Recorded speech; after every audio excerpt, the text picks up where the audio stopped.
What's that sound?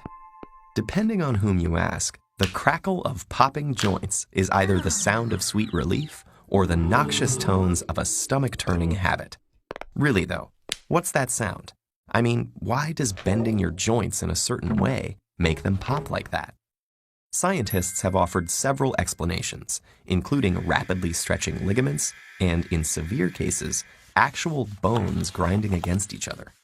But the most common explanation for why your stretched out joints sound like bubbles popping is that, well, there are bubbles in there. The joints in your fingers are the easiest ones to crack, but many people also crack the joints between vertebrae in their neck and back, and even their hips, wrists, shoulders, and so on. All these joints are synovial joints, and they're the most flexible ones in your body. The space between the two bones is filled with a viscous liquid, synovial fluid, which contains long, lubricating molecules like hyaluronic acid and lubricin. Synovial fluid is more or less the texture of egg yolk, and its primary purpose is to cushion the bones and help them glide past each other.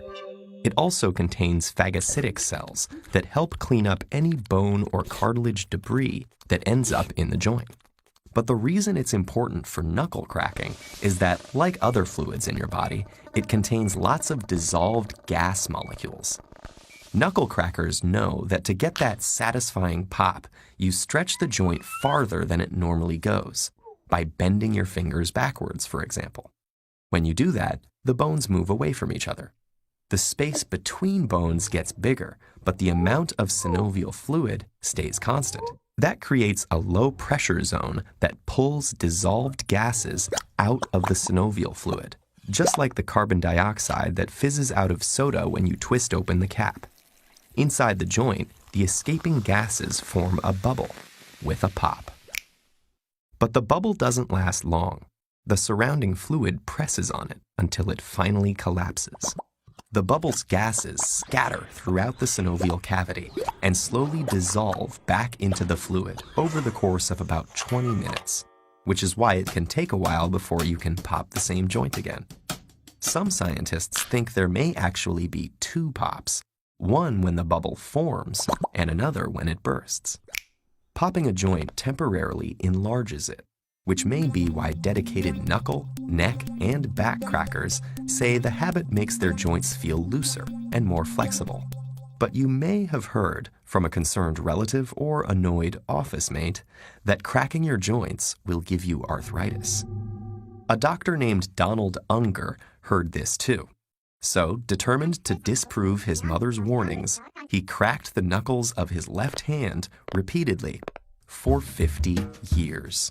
While the right-hand knuckles went unpopped.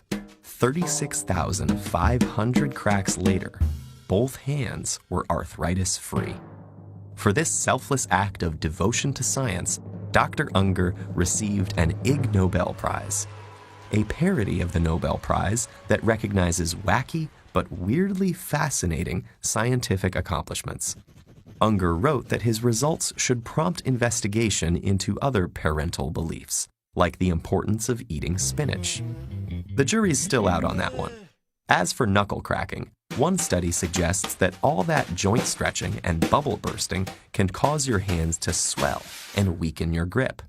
But the biggest proven danger seems to be annoying those around you.